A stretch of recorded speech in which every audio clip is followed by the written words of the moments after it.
गीता का श्लोक पढ़े, कुरान का आयत या बाइबल का वर्स। दोस्तों, हम बचपन से सुनते आ रहे हैं कि इस पूरे संसार को भगवान ने बनाया है, लेकिन अगर हम विज्ञान की माने तो इस पूरे संसार का निर्माण अपने आप ही हुआ है, यानी इसमें किसी की भी कोई भूमिका नहीं है।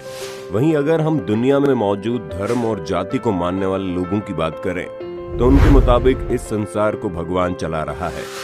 इन सभी चीजों को सुनकर कभी न कभी आपके मन में भी ये सवाल आया होगा कि अगर हमें भगवान ने बनाया है तो भगवान को किसने बनाया? आखिर भगवान का क्या अस्तित्व है और क्या वाकई में भगवान इस दुनिया में है? तो दोस्तों, आपके इन सभी सवालों का जवाब हमारी इस वीडियो में मौजूद है। बस वीडियो में हमारे साथ इसी तरह बने रहिएगा। मान लीजिए अगर कोई अचानक से आकर आपसे ये कहे कि आपका घर किसी ने बनाया नहीं बल्कि अपने आप बन गया, तो आप क्या कहेंगे?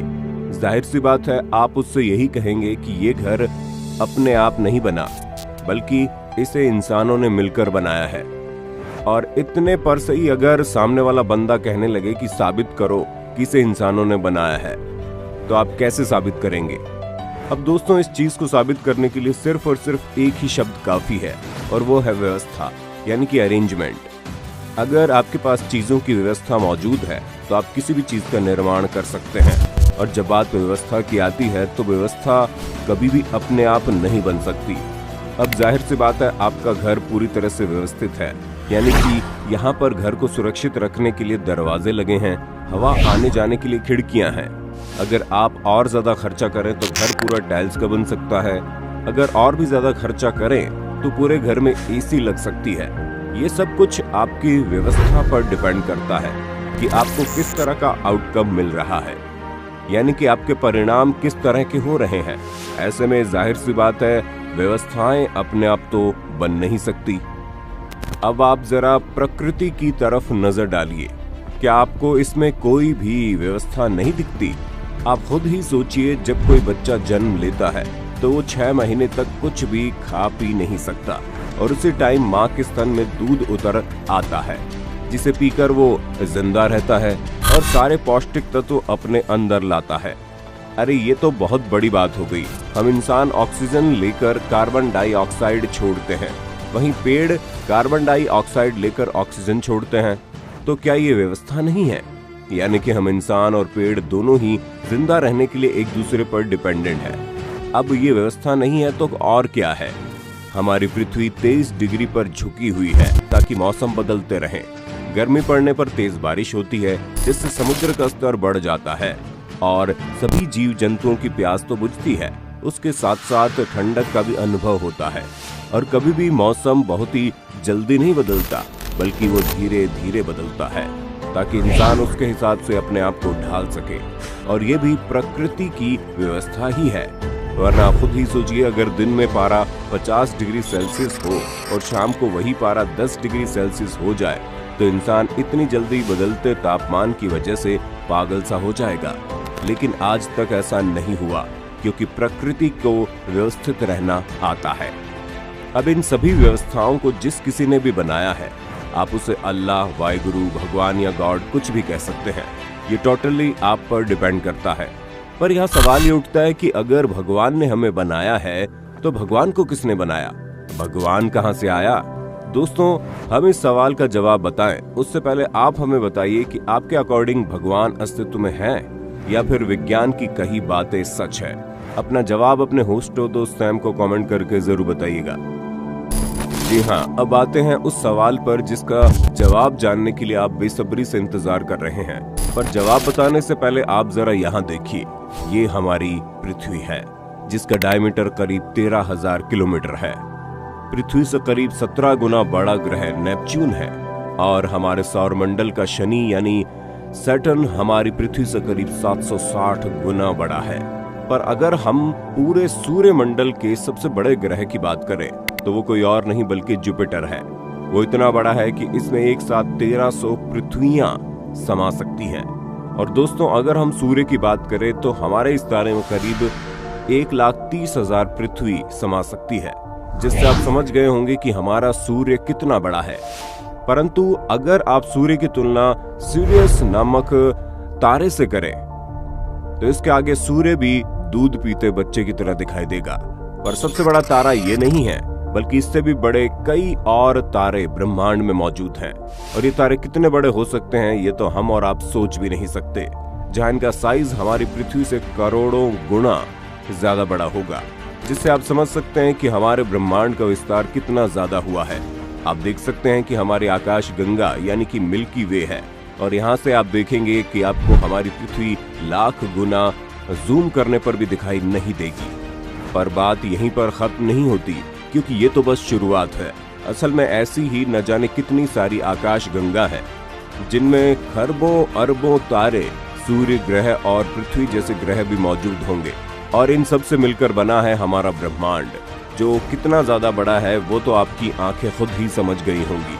अगर साफ शब्दों में कहा जाए तो ब्रह्मांड इतना बड़ा है कि हमारी जिंदगी बीत जाएगी, लेकिन हम कभी इसके विस्तार को नाप नहीं पाएंगे। अब आप इस ब्रह्मांड के बारे में इतना कुछ जानते हैं, तो असली समय आ गया है आपको उस सवाल का जवाब देने का, जिसका आप काफी समय से इंतजार कर रहे हैं। जहां आप में से कई सारे लोगों ने ये पूछा था कि अगर भगवान ने हमें बनाया तो फिर भगवान को किसने बनाया। अब इस चीज को समझाने के लिए हम आपको एक सीधा सा जवाब देते हैं। उदाहरण के तौर पर अगर आप गधे को भी ये समझाएंगे कि थॉमस एडिसन ने बल्ब कैसे बनाया, तो वो नहीं समझ पाएगा। थॉमस एडिसन का इन्वेंशन तो छोड़िए, अगर आप गधे को ABCD भी सिखाएंगे तो उसे समझ में नहीं आएगा। ऐसे में आप बुरा मत मानिएगा, लेकिन इस ब्रह्मांड की विशालता और विस्तार स्वरूप के आगे हम और आप बिल्कुल गधे हैं। इसलिए हम कभी भी ये समझ नहीं पाएंगे कि ईश्वर क्या है और उसने सृष्टि की रचना क्यों की। दोस्तों, आज हम इंसान पृथ्वी पर पाए जाने वाले सभी जीवों से ज्यादातर समझदार हैं, लेकिन ईश्वर ने हमें इतनी भी ज्यादा समझदारी प्रदान नहीं की है कि हम ब्रह्मांड के रहस्यों को सुलझा सके। भले ही आपको गधा कहने में तकलीफ हो, लेकिन अगर सच कहें तो हम इंसान गधे से ज्यादा गए गुजरे हैं, क्योंकि हम इंसान भगवान को लेकर आपस में लड़ते रहते हैं। और हम अक्सर गर्मजोशी में आए लोग ये कहते रहते हैं कि मैं अपने धर्म की रक्षा कर रहा हूँ, अपने भगवान की रक्षा कर रहा हूँ। अब इन लोगों को कौन बताए कि ये उसकी रक्षा भला कैसे कर सकते हैं, जिसने पूरे संसार को बनाया। क्योंकि अगर उसे खुद को बचाना होगा तो ये चीज उसके लिए एक ही पल का काम है। अरे भाई, इस सृष्टि में हमारी और आपकी हैसियत ही क्या है?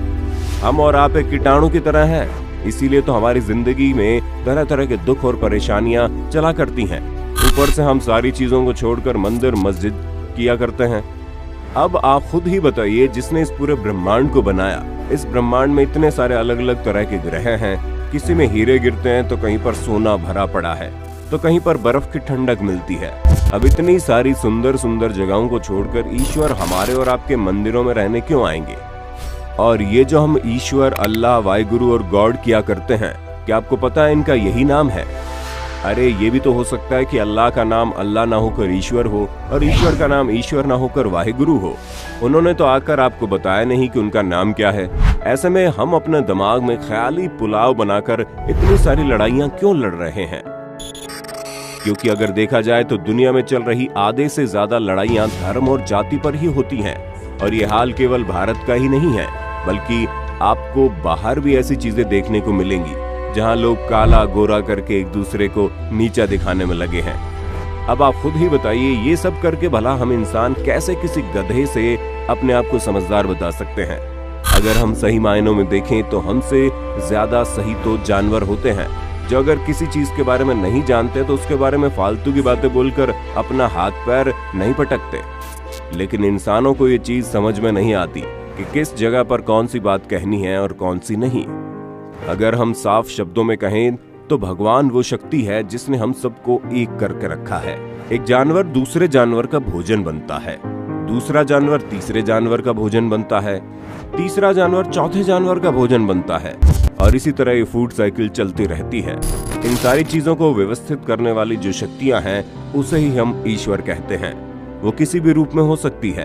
हमें नहीं लगता कि इस शक्ति का किसी इंसानी शरीर से कोई लेना देना है, क्योंकि अगर ये शक्ति इंसानी शरीर में होती तो वो कब का खत्म हो चुकी होती।